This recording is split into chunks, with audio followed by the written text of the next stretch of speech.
Good day, friends. Good to see all of you. It is wonderful to have everyone here this afternoon. It's beautiful here in Moorhead. I think it was 51 degrees when I was walking outside, so that made it quite pleasant. Welcome to today's Lawrence Center event. My name is Michael Chan, and I am Vice President for Mission and Inclusion here at Concordia College. And overseeing the Lawrence Center for Faith and Work is really one of my most cherished responsibilities. And we get to do it, of course, here. We have our crew here in person and also online, so welcome to both groups.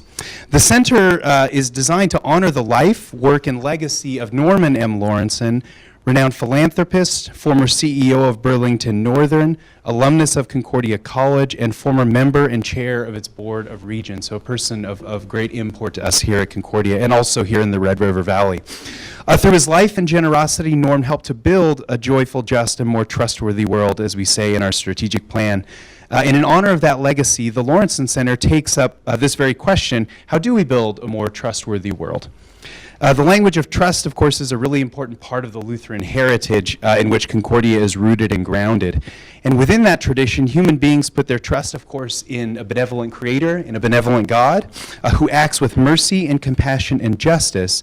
But human beings, in turn, are also responsible for co-creating a world that is similarly merciful, compassionate, and just. And so that is sort of the broad stroke purpose of our program. I want to offer a brief introduction here to our keynote speaker, Pat Thueson. We're so happy to have you here, Pat. Before I do so, I want to introduce a partner, Dr. Christy Loberg, who will be helping me to co-moderate in just a few minutes.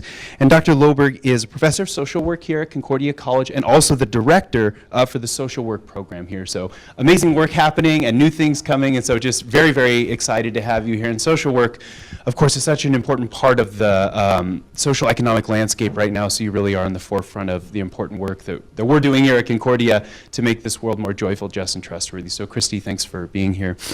Today's event features Pat Thueson, President of Lutheran Social Service of Minnesota. It's my honor to introduce Pat. In March 2020, Pat was appointed President of Lutheran Social Service of Minnesota, a role he embraced after dedicated service within the years of dedicated service within the organization. Before becoming president, he significantly contributed as Chief Operating Officer and CFO, overseeing critical departments from services to IT, information technology, since joining the team in 2007. Pat's journey to leadership in the nonprofit sector was built on a diverse and rich foundation of experience at Coca-Cola, where he led in finance, operations, and marketing. His commitment to leadership and service is further demonstrated through his involvement as a Thrivent or LECNA Fellow, focused on nurturing the next generation of Lutheran organization leaders. And I think, Pat, you found yourself to be a somewhat unique figure in that LECNA group, right? Because a lot of times the LECNA group will be made up of folks within higher education. Mm-hmm. You came from a pretty broad background, and so I think I really appreciate the fact that you were able to bring that not just to that space, but also here to ours. As president, Pat is passionate about driving forward the mission of LSS, innovating and enhancing social services across Minnesota. His academic journey at the University of St. Thomas, coupled with his active engagement in the Stillwater community, a beautiful community, through volunteering in the Boy Scouts, coaching youth sports, or his contributions to St. Michael's Church, exemplifies his dedication to service and leadership. Please join me in welcoming Pat Thueson. Thank you. Thanks. Yeah. That was a lovely introduction. I'll have to remember some of that stuff. Yeah, that's nice. That's nice. Thanks for having me. I'm excited for today. You know, I'm a big fan of Concordia. I'm a big fan of the Lawrence Center. We have a lot of opportunities to dovetail together, and we take some of those opportunities, and I think there's a lot more that could be built in just the conversations I've had so far. So I look forward to the conversation today, and then I look forward to future conversations, how we can work together. So with that, I thought maybe today I'd start with a couple things. I'll start with a brief background on LSS, our services. I was asked to talk a fair amount about our culture, and I'm always happy to do that. And then look together in both Minnesota, North Dakota, and beyond, some of the challenges we'll be facing together and some of the opportunities. So if that sounds like a good plan for today, let's get started.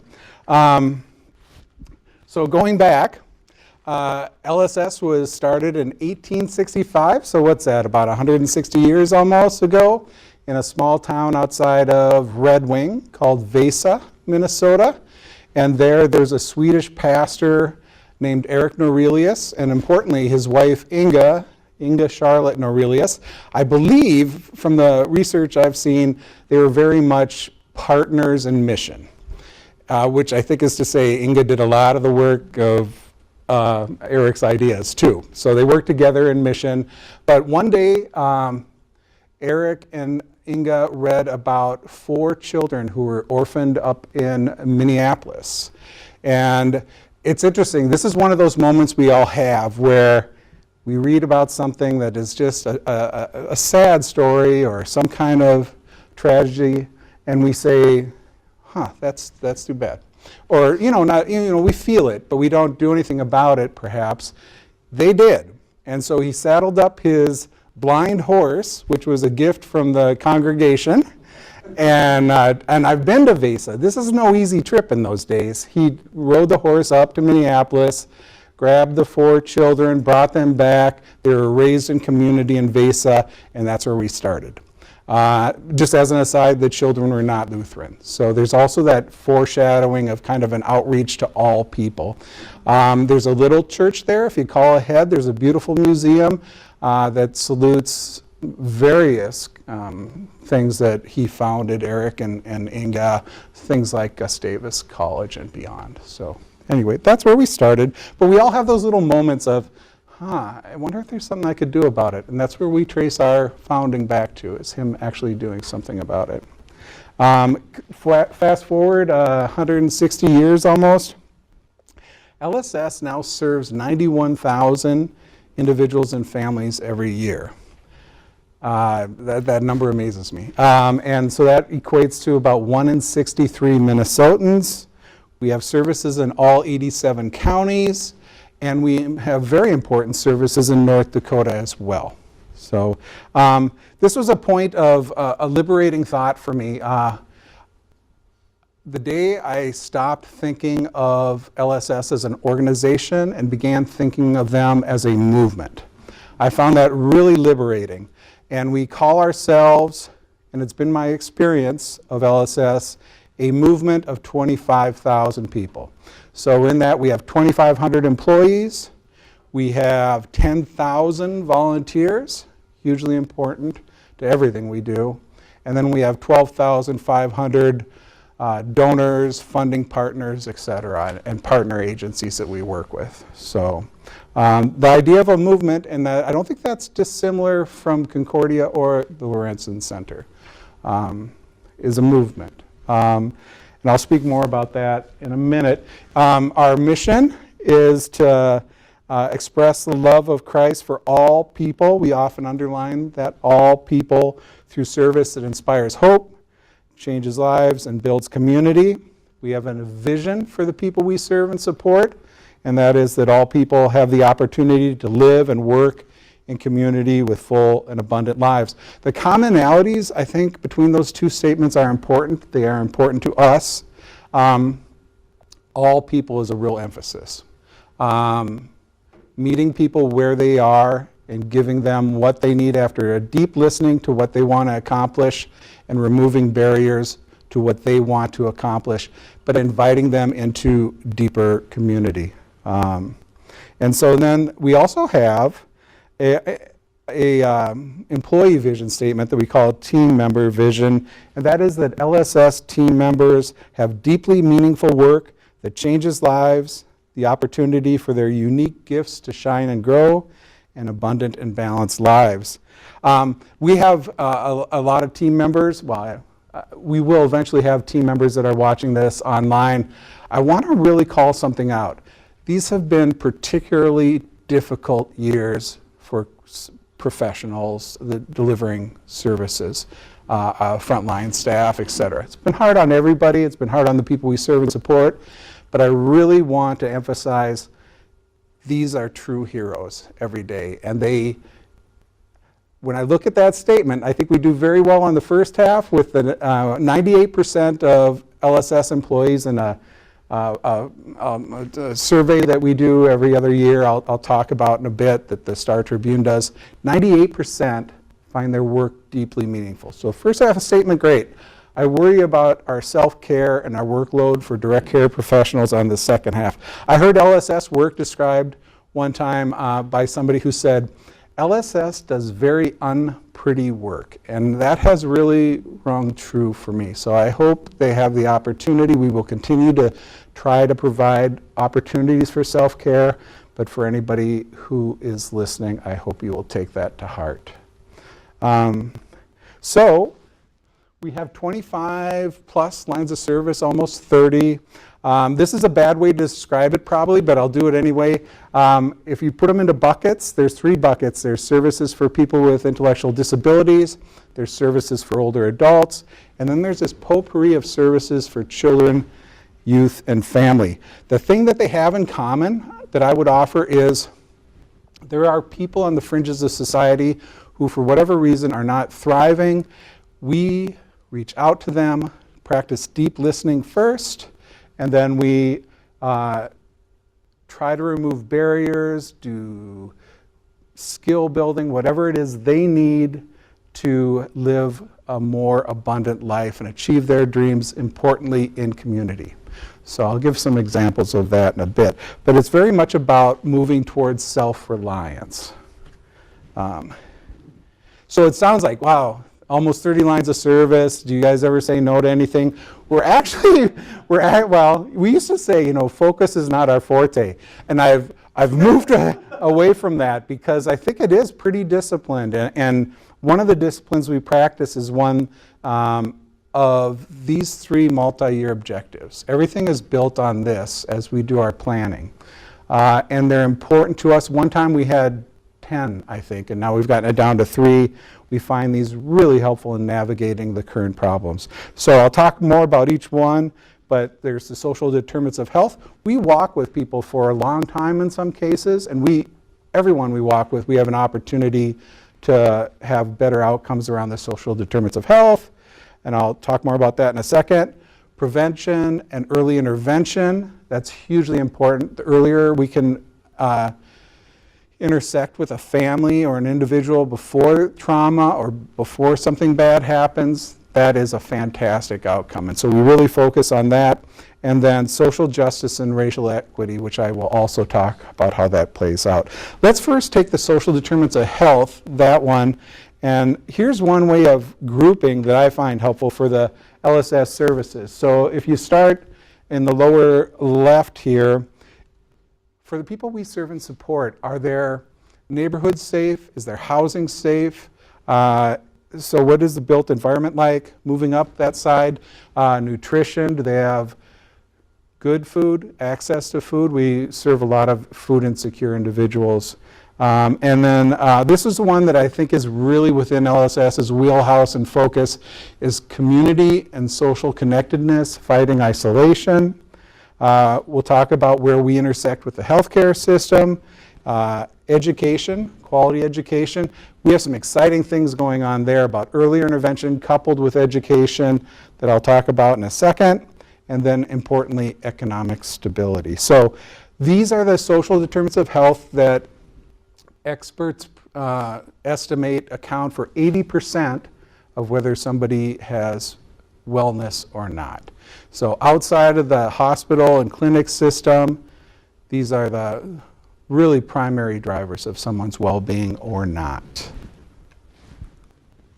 So again, let's start with the 3 buckets I had mentioned. Here's the first bucket, and if anybody has a suggestion for a better word than bucket, I will welcome it afterwards. But individuals with disabilities. Here you see the same construct around there and what we do. I'll call out just a couple things. Hopefully somebody has heard of Camp Thueson. Is a camp for identified need campers in northern Minnesota. When we talk about being part of a community, that's one example of it. The moving stories from that are amazing. It's a beautiful camp in northern Minnesota where at different times there'll be kids with skin diseases, cancer, heart, etc. We partner with these organizations and they have the time of their life. During COVID, we had to close for a summer, was one of the hardest decisions ever. I know one gentleman whose child wakes up every day, as in every day of the year, and says, how long till camp? Because they're in a community, they're often in a school where there's nobody else like them, or they don't think so. So that's one example of integrated into community and what that can mean for somebody. A fairly new one over on this side in education. Anywhere in Minnesota, if a child is born deaf or hard of hearing, LSS gets the call, and we will partner with the family to give them options around, cochlear implants, learn sign language.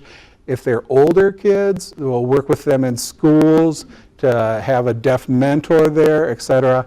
It's a lifelong journey with them, but we're really excited about that, and it's helping us be a better organization and a more mindful organization of other people's experiences. Broadly, inside the intellectual disability space, we use the term my life, my choices. We want to have people in the least possible restrictive environment. So moving on, this is an important one too. Older adults, I was going to frame it in COVID where the isolation was particularly profound, but in going back to the social determinants of health, I think it continues like this. But I have some data I'd like to share.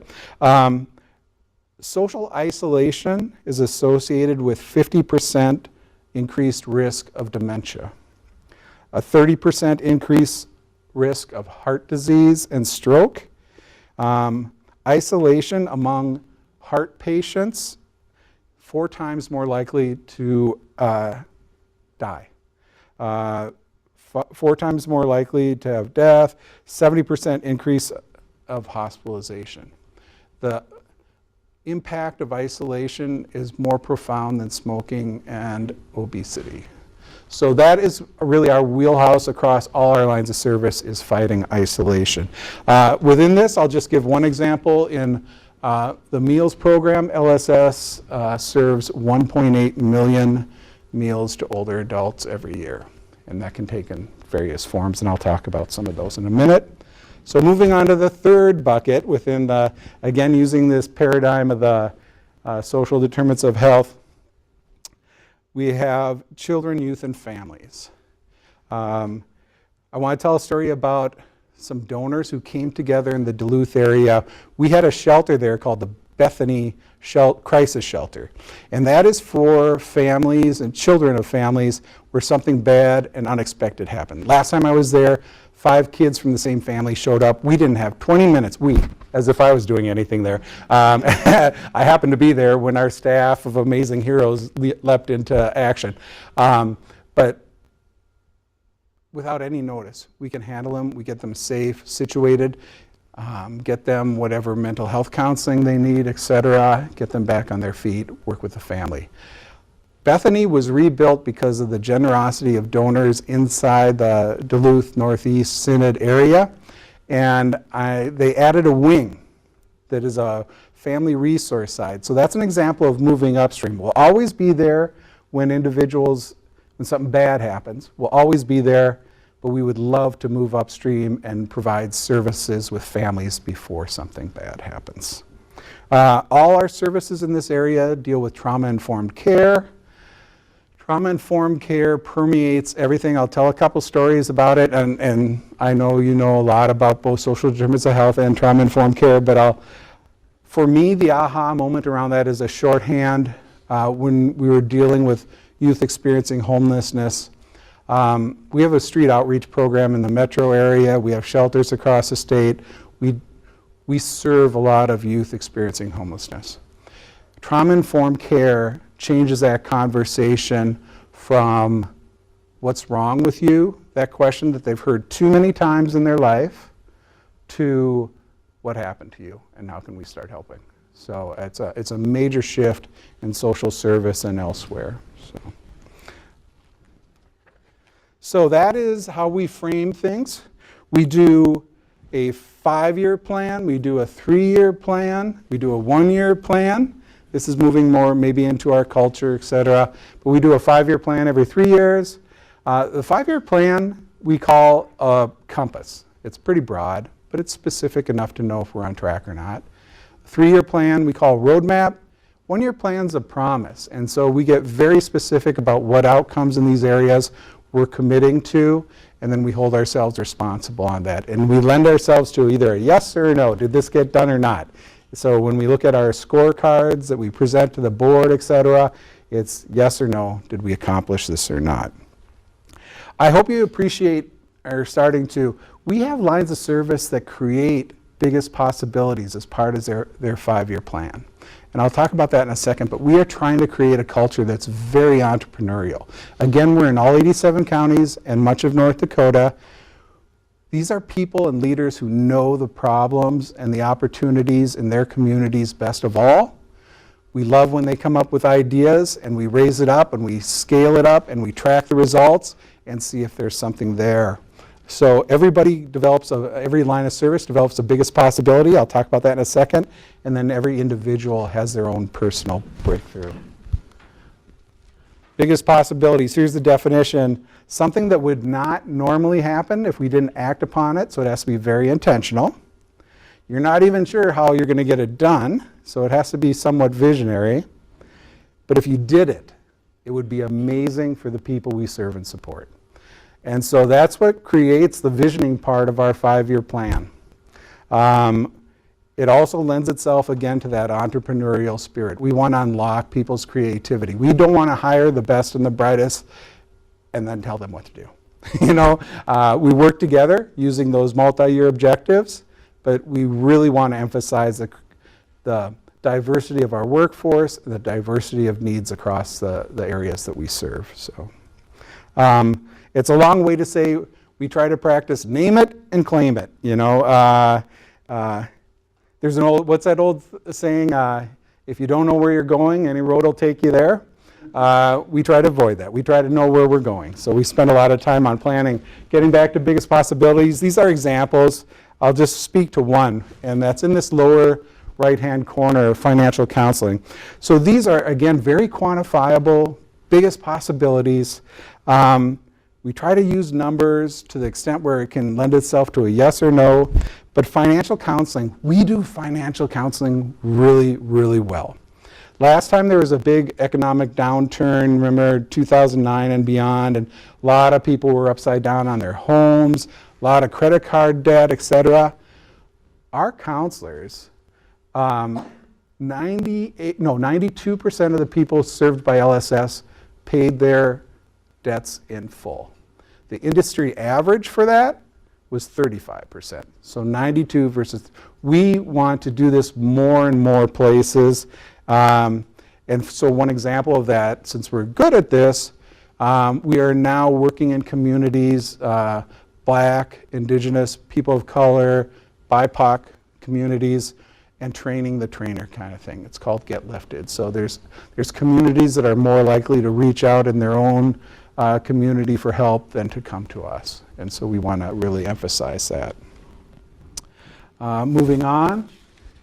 So I hope we've said something that about person-centeredness. Person-centered is really, there's a very inelegant phrase, I probably shouldn't use this, but I saw an old movie that was in a saloon, a Western, and there's gambling and everything else, and it was Wild West. And there was a sign on the wall that said, "A Smith & Wesson beats 4 aces every time." And I need a better example of this in these days, but I'll say that the mission beats everything else.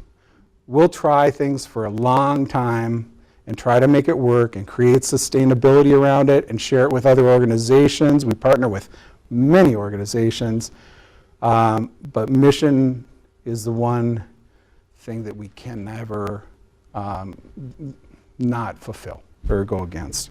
Innovation, we love innovation. When I was at the state legislature last year, there was a bunch of programs that were getting startups and et cetera based on results that, oh, this is a better way to do it, the results are better, it's more cost effective, et cetera, in social service. I counted 10 new initiatives that started at LSS or we were an early adopter of. So we're really focusing on having a design laboratory where we can track results, an innovation lab, and then tracking results in real time and adjusting our services in real time, and then importantly, sharing it with everyone. It's all open source. We welcome other organizations to come and join in that, and we would also love them to use what we're discovering, because we're kind of unique in our breadth of services and geography. So, entrepreneurial. I'll say one thing. I mentioned breakthrough that individuals have. Every year we stand up and we say, declare our personal breakthrough. And so we say, from X to Y, and then we give a firm date.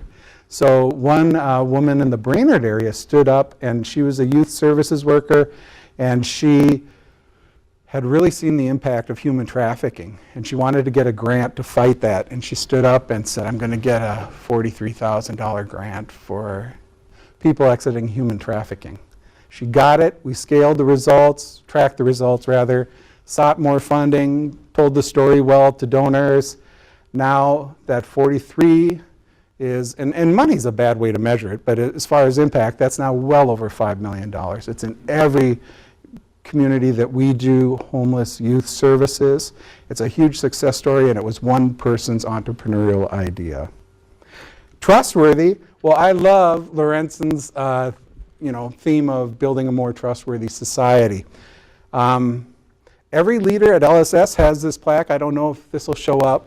It says trustworthy. It's made out of granite.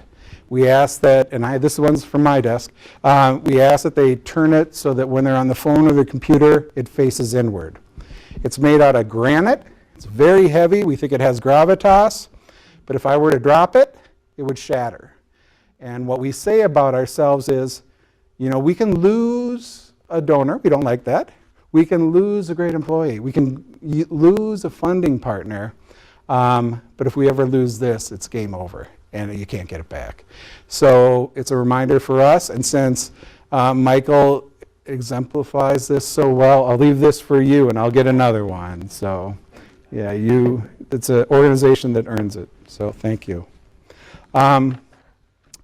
So this is just straight bragging, I think, this one. I'm not sure. If you thought this was already bragging, hang on to your hats. Yeah. No, we need data to know if we're doing any good.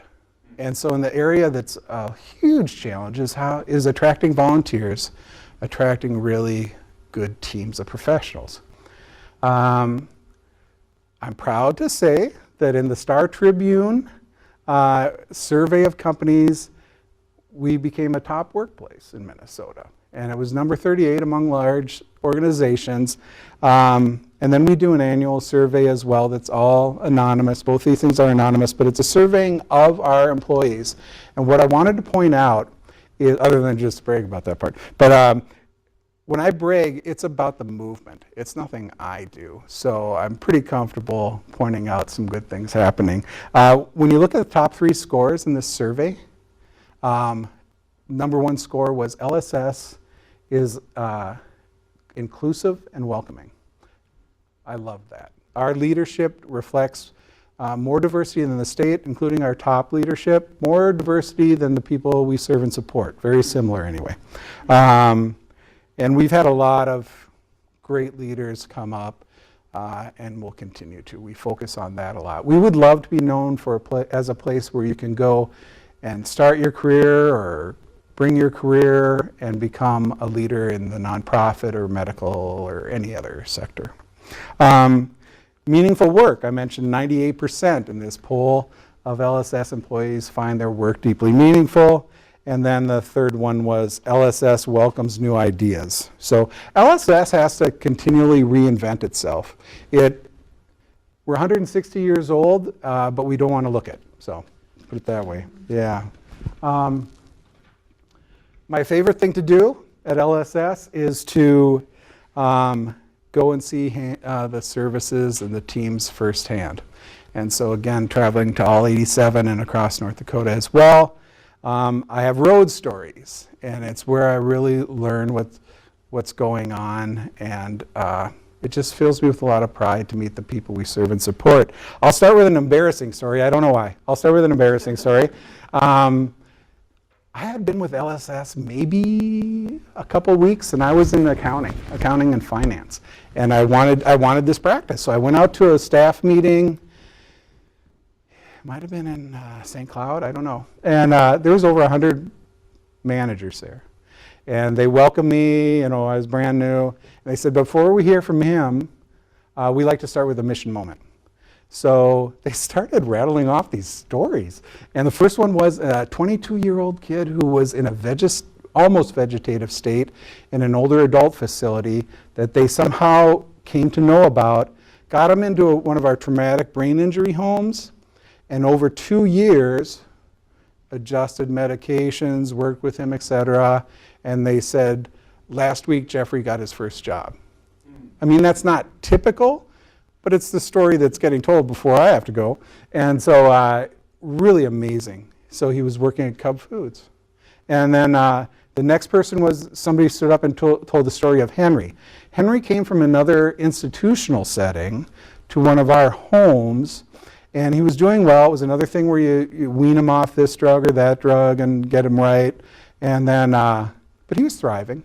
And so, but they noticed every time the phone rang, Henry would stand up and go shut his door in his room. So finally they asked him, and he said, well, in the institution, I heard that when the phone rang, that was somebody important, and I should go in the room and lock the door. Well, that's not the LSS way. That's not a lot of great organizations' way. And so, of course, the woman telling the story was mad as a hen, and calls the institution and says, Henry says this happened. Is this really what happened there? And the woman has a long pause and says, Henry can talk. He hadn't talked for 3 years because of the medications. So then they turn to me, and I look down at my sheet, and it's like, so trite. It's, do you really have to use so many pencils, or can you print on both sides of the sheet, or, it was just, and I thought, I'm going to learn so much at this place. And I have. And so last time I was in a home, one of our group homes, if I don't get there by 9 a.m., they're in community. They're already working, etc. But I was there for breakfast, and an individual with intellectual disabilities was getting rehearsed in a mock interview by the staff, the team there, because he told me, I want to get a job at Menards, a real job. I go, what do you mean a real job? And he said, I don't want my employer to get any kind of stipend for hiring me. I want to earn it myself. And I haven't checked to see if he got it yet. I'll have to do that. But it was way better than I would interview, I know that. He was doing a great job, so I'll have to go back. So most of the people that in our group homes have jobs, yeah. And then, or some kind of daytime activities or volunteer themselves. Now, so that's the story from the first bucket. Going to the second bucket, I was in southwest Minnesota, and I went to one of our congregate dining sites. And the woman there who was taking my money said, I have volunteered with LSS for 38 years. Every weekday from breakfast to lunch, she volunteers there for 38 years. I disliked her immediately because she thought I qualified for the older adult meals, which I did technically, but she didn't have to say that. Yeah. Anyway, that's a real shift in community that's happening now. People volunteer different than what they once did. We also have, on the more serious side, in that older adults area, we've secured in a lot of places tablets for, let's say, my wife has dementia, and I'm her primary caregiver. We provide a iPad, and then they form this network. My spouse is starting to do this. Has anybody seen this before? We've had people attend their grandchildren's weddings, etc. It's a very powerful thing, and I think really important for Greater Minnesota is this, and North Dakota, will be this technology coming into service delivery. In the third area, we acquired and are expanding a therapeutic preschool. This is in the Frogtown Rondo area, and we're, thanks to the ELCA's St. Paul Synod, we're going to be expanding it to East St. Paul, where there is a real short, almost no adequate daycares. These are therapeutic preschools. So our preschools are for kids that have been through so much trauma they're not ready for preschool. They're not ready for first grade. We had teachers in the school district quitting on the job because of their behaviors. And yet we work with the families. It's 2-generation. A lot of people who want to be good parents but never saw it in their own life. We have school buses. We pick up the kids, make sure everything was okay, or what we should know what happened in the house last night, etc. Or are they dressed adequately? 95% of them graduate preschool, age appropriate, ready for first grade. Just life changing. This is where we talk about early intervention and trauma together. And then one last story is we have a freedom school that we have in our Christ River of Life building every summer for neighborhood kids. They're largely African American in this particular preschool or summer school rather, called Freedom School. It's education based on the civil rights history. And it teaches them about things to be proud about in their cultures. And then parents and guardians come in the evening and sometimes they present to them what they learned. The data of the difference in these lives is off the charts. So it's a beautiful program. It's not ours. We facilitate it several places, but it can be moved to other locations as well if anybody ever has an interest in that. But my eventual point is, I was the guest reader one morning for the preschoolers, or the students rather, the young scholars. And so I read a story about a childhood hero I had, Arthur Ashe, the tennis player. Open it up to questions, get easy ones, just like, how do you score in tennis? Or is there a tennis court nearby? And so I thought, this is great. This is great. I came back a week later, and a state senator was there. And he read a story, and this was only a week later, opens it up to questions, and a little girl raises her hand, stands up, and goes, "Why are all politicians so corrupt?" And I thought, always read in the first week, because once these kids get their wheels under them, and we know that's not true. So he was able to correct her understanding of things. I came back, fast forward a year, I come back a year later, and I read a story about resiliency to the kids. And they said, I opened up for questions. I said, no, I prompted them by saying, has anybody had to be resilient in their life? And a young man stood up and said, my dad lost his job. We got an eviction notice. I was worried that I wasn't going to be able to finish 5th grade with my friends, and we'd have to move, and I wouldn't get into the middle school I wanted. Okay, well that's, I'm never asking that question, never using my example of what I thought I did that was resilient before, because it was nothing like that.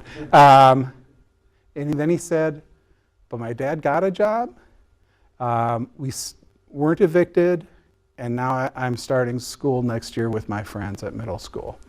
I talked to somebody afterwards, and they said every one of those outcomes was helped by LSS. Certainly the courage of the family, no doubt. But LSS worked with the landlord to not get evicted while they worked with the family. They got them a job. They gave them financial counseling so they wouldn't get upside down again. And then they did, what the kid didn't mention was a little bit of mental health counseling too. So that's our goal. That is that kind of intersection of bringing our full movement of hope together with families. Quickly, here's the things that are changing in Minnesota. If you haven't already, go to the state demographer, and I'm sure North Dakota has a similar thing. Amazing data. Amazing data, the shifts between greater Minnesota and metro. And just the aging of the population and who's going to take care of them. So it prompts a lot of great conversation. And so that's the website. The complexity of consumer-directed services is both a challenge and an opportunity, just like the other one. We have to change the way we do things. People now are not going to come through your door and say, what are you going to do for me? They're going to tell you what they need. And we have to be more flexible and a broader organization to have them direct their own solutions. And then I think I've pretty much mentioned these things. Every challenge is an opportunity, but we believe strongly in entrepreneurial, frontline empowered growth model is the way to go with deep listening. Oh, we had some fun with this, particularly in COVID, but you'll still see it around.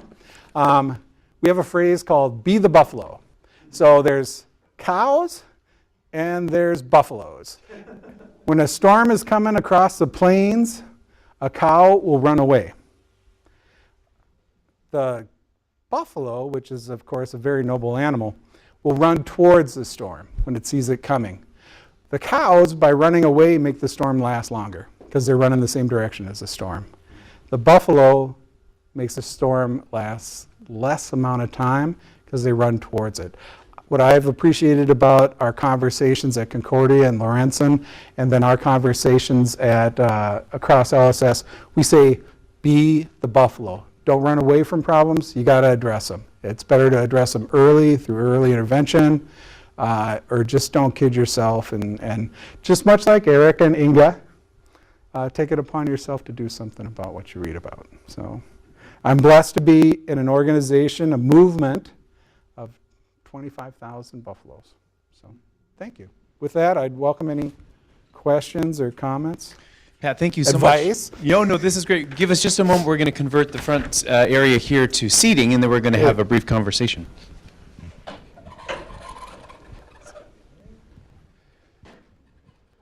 Let's put you in the center first. Yep, that's right.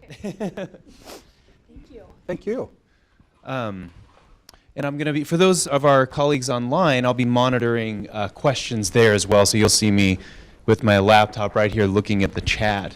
Well, Pat, this was fascinating. Thank you so much. I mean, just extraordinary work. I think there were probably different moments in which people in the audience were thinking, oh my word, I never realized that LSS was up to that, or that you would apply words like entrepreneurial or innovative to a social service organization. So that's actually where I want to start, and then I hand the question over to Christy.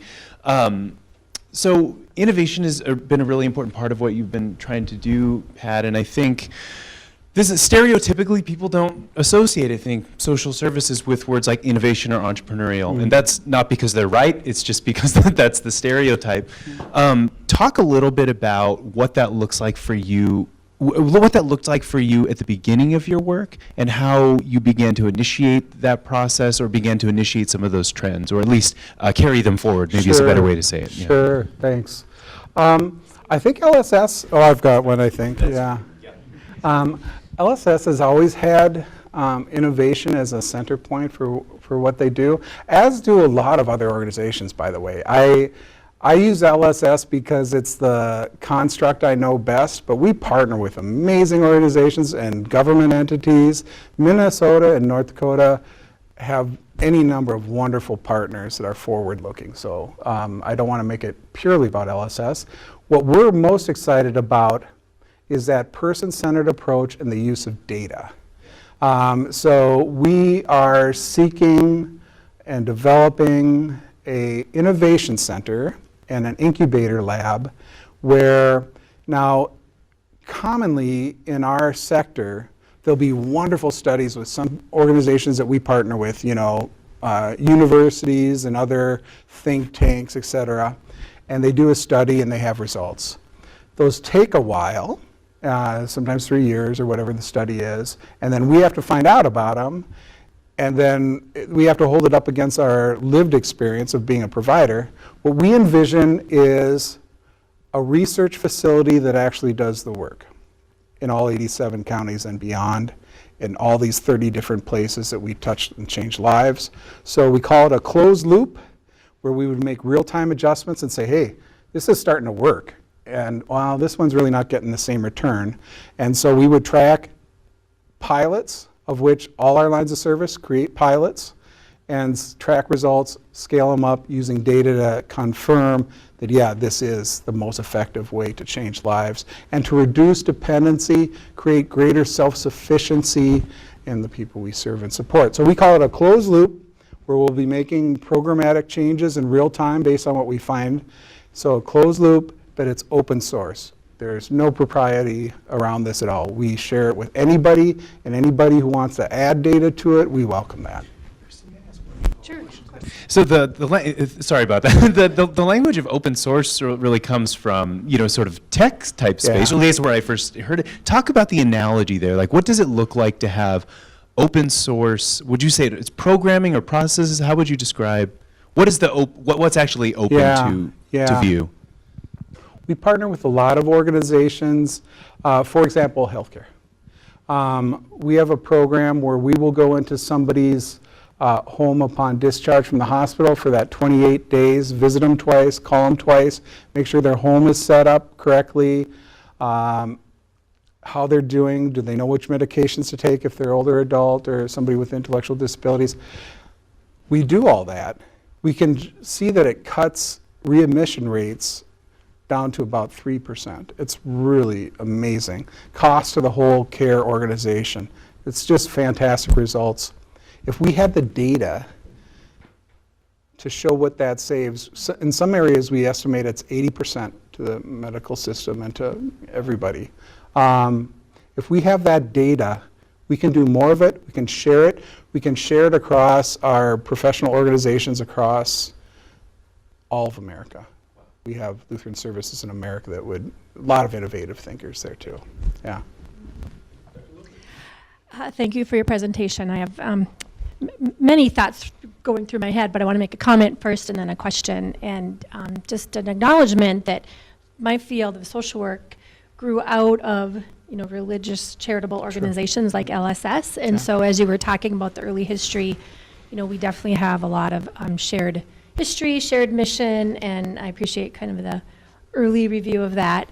Also, it was really affirming to me to hear, looking at your strategic initiatives, thinking, oh wow, this is what our curriculum is trying to do too. So wonderful. We have shared, particularly our move towards using the social determinants of health model, not only in social work, but I would say in our whole newly founded School of Health Professions. Oh, wonderful. It is something that we want every graduate of Concordia, certainly coming out of our school, to know about and to have that kind of holistic systemic understanding. So that's affirming. And then also our focus on trauma-informed care. Yeah, And wonderful. I think while you made mention that, that those two kind of initiatives may be well understood by many of the people listening and being involved today, I think there's a time when social work education and education in general didn't prepare, has not prepared people in those two frameworks, so I applaud that.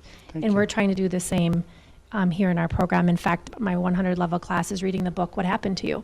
Oh, really? Taking Wonderful. it, so we're really introducing that trauma-informed perspective early, and I Wonderful. think it's going to have great outcomes for the Yeah. people we serve. So That's just want to make that fantastic. comment. Yeah. And the second comment is thinking about Concordia as, regionally situated in the upper Midwest. Certainly we have students that come from the Twin Cities area and that go back to the Twin Cities areas to serve, but we still have a strong traditional enrollment from greater Minnesota, greater North Dakota. I personally, and I think as a college, we want to keep that in mind too as we prepare the workforce to serve all of our region.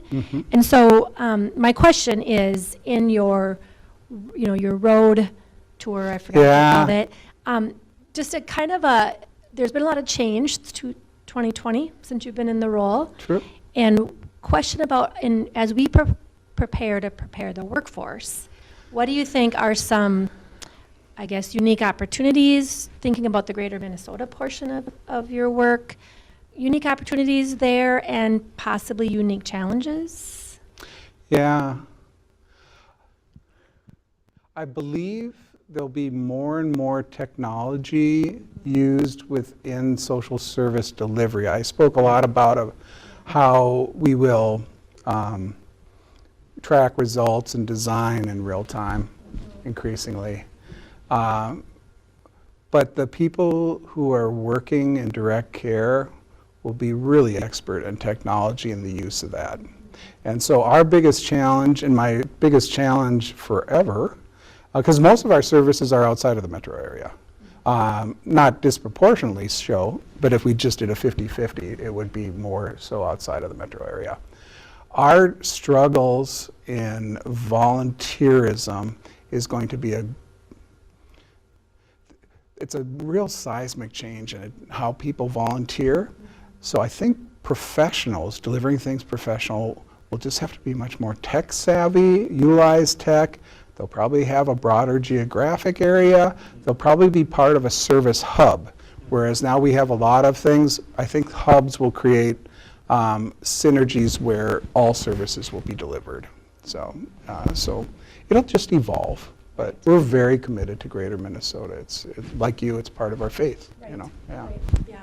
And I think the example of the statistics you shared about the impact of isolation on people's life, I saw a lot of head nods and eyebrows raising. Yeah. Those are very strong statistics.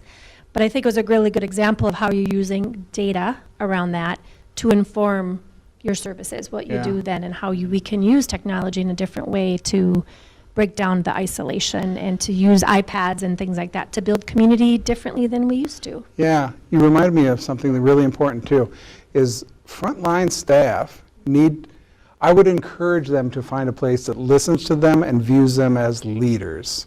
That's where I learn the most is from frontline staff, and we want them to progress if that's their decision to go through and become future leaders, et cetera. But the organizations that listen best, both to the person served and to the direct care professionals, will be the most successful organizations. We're going to open up the floor for comment. I just want to offer one online comment from Danielle Helfenstein, who said, Danielle is the director of CRS Moorhead, and thanks you for sharing sharing such an impactful organization with the Fargo Moorhead community. Isn't So just that not a nice? question, but a greeting. That's very nice. I know her. Yeah, and now for our audience, if you have a comment or question, go ahead and just say it now, and we will repeat it for the sake of our online audience. So.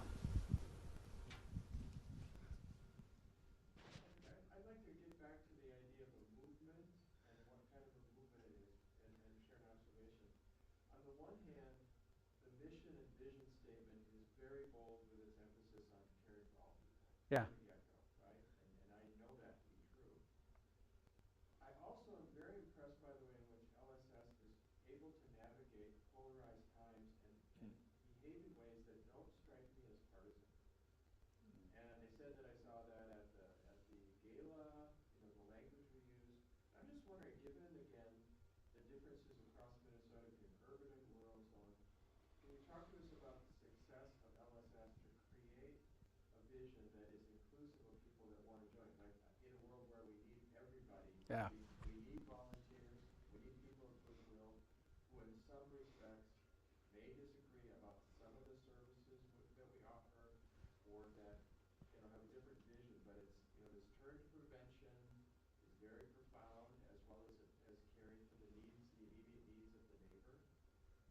So can you talk about the times in which we live that are partisan and how LSS is part of a building organization? Yeah, and maybe, Pat, when you respond, you could just integrate some of the questioning. Sure. Part of what I heard is we live in remarkably polarizing times, and how is it that LSS is so effectively, and I was at the gala too, and was able to see how effectively you all are able to kind of bring so many people on board in the midst of such profound cultural polarization. Oh, thanks. It's one of the great joys is we talk about polarization. I meet with both sides of the aisle a lot. We meet with a lot of people. I've never, and maybe I'm naive, and I'm talking about the state level, et cetera. I know less about the federal, but, and even there too. I've never met anybody whose heart wasn't in the right place, who didn't want to help their constituents, didn't want to help the things we were talking about, didn't want to help our staffs do their job better and more effectively, but they have very different approaches. And I would offer that LSS is an area that they often come together around. We have efficiency, effectiveness, data. We have a heart for people. And I've just never run into anybody, and again, maybe I'm naive, I've never run into anybody who didn't want the best for the people we serve and support.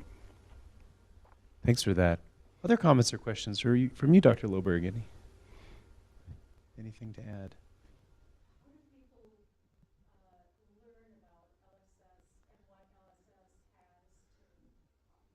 Yeah, Yeah. So,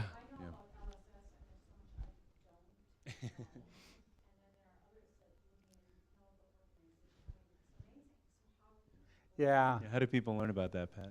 Yeah, we have a really robust website with a service finder where you can put in your address or street address and pick how big a range you want. Just for anybody in the room, I did bring a pamphlet about what's in this area, but most of our services are available in all 87 counties. So we have a very good website. We have about 23 social media sites as well. Give me a call. I'd be happy to help with learning more about LSS and how you can access services. So if somebody's in the, let's say, I don't know, like an older person that isn't tech savvy, and I imagine there's so many people out there that could use this. So, yeah, so that's great. It's a great website. And then how do people come to know that there's even a website or opportunities? Like even the very basics that LSS is an organization that might have some needs, broadly. Yeah. So if there's not if a person's not accessing digital resources, how would they find out about LSS? Yeah. The staff in the communities out there connecting with hospitals or. It's a great point, and I'll offer that that's where it really is a movement. When I go to, say, a congregate dining site, or we do companion services where senior companions take other seniors, or they don't have to be seniors, but often are, to doctor's appointments, etc. It's a network. It's a network that doesn't know my name and wouldn't recognize me in a lineup. They have their own community networks. Sometimes they call a county as well. We work with area agencies on aging, which are a great resource and a great partner in Minnesota as well. Great. Yeah. Yeah. Last question, sir. Yeah. I suggest presentations like this at churches, Lutheran churches, men's groups. Very nice. Yeah. Anytime, let me know. It is about, could you talk a little bit about the homelessness among youth? What it looks like and where it's occurring? So talk with us, Pat. Yeah, again, to repeat for the sake of our audience online, talk a bit about homelessness among our youth. Yeah, it's interesting. There's the couch hopping. There's we are part of a partnership called Streetworks with other entities where we do street outreach. Various places where we have shelters across Minnesota as well. With youth experiencing homelessness, it's everywhere. And I live in Stillwater, and I know there was a drop-in center there created, and the community said, but wait, we don't have any homeless youth. Last time I heard it was over 100 a month dropping in there. So it's everywhere. A lot of people in cars. The number of youth homeless every night, it's something like 15,000 in Minnesota. 50,000 in Minnesota alone. Yeah, so I roughly, probably shouldn't have used an exact number because it changes. And of course. But it's directionally correct. How's that? Yeah. Well, I'll say this, Pat, first of all, thank you so much for a remarkably rich and informative conversation. So grateful to hear about all the good and trustworthy work that LSS is doing in Minnesota. And I also just want to say, appreciated, Per, your comment about kind of polarized times. That's a nice pivot to the next program that we'll have on April 3rd, which will actually feature Senator Heidi Heitkamp, former Senator Heidi Heitkamp, and former Governor Ed Schaefer, who will join us here on campus at 7 p.m. It's not our normal Lawrence and Center time. It's going to be an evening program open to the public. But it will be it's called With Malice Toward None, quoting there from Lincoln. And the idea is, how do we actually do leadership in polarized times, of course, because the two of them come from different political parties. And they'll be talking with us throughout the day about that. But the kind of public keynote event will happen at 7 p.m. And so for those who are interested, please go to the Lawrence and Center website, lawrenceandcenter.com. RSVP there, again, it's free. Or those here in person, you can take one of our cards and access the QR code to find all of the details. Pat, just one last time, thank you so much for being here with us and for the incredible work y'all are doing. Thank you. Thank you. Yeah.